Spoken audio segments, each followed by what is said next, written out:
ஜெப கூடாரத்தை நான் கட்டியிருக்கேன். அந்த இடத்துல உட்கார்ந்து, ஆண்டவரே நான் என்ன செய்யணும் ஆண்டவரே, நீ சும்மா மட்டும் இருக்கக்கூடாது ஆண்டவரே. அல்லேலூயா. அவர்கிட்ட கேட்கறது, சும்மா மட்டும் இருக்கக்கூடாது ஆண்டவரே, எங்கேயாவது இருக்கும் ஒரு வார்த்தை சொல்லணும் ஆண்டவரே, யாருக்காவது ஒரு சத்தியத்தை சொல்லணும், யாரையாவது ஆண்டவரை ஒரு ஊழியக்காரன் ஆக்கணும் ஆண்டவரை. கர்த்தாவின் ஜெபம் பண்ணும்போது ஒன்றும் இல்லாத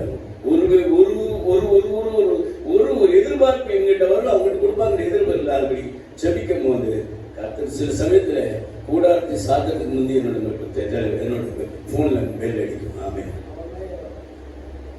ஜபத்தை முடிக்கிறதுக்குள்ள சில சமயத்துல எனக்கு எதிர்பார்த்து அதிகமான தொகை யார் மூலியமா கத்திருக்கு.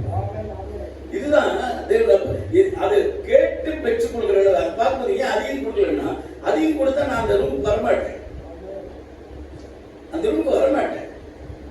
இந்த பெரிய அதுக்கு அதுக்கு மேல கொடுத்தேன்னா அந்த ஊழியக்காரன் நான் ஏசிக்கு உட்காந்துருப்பேன்.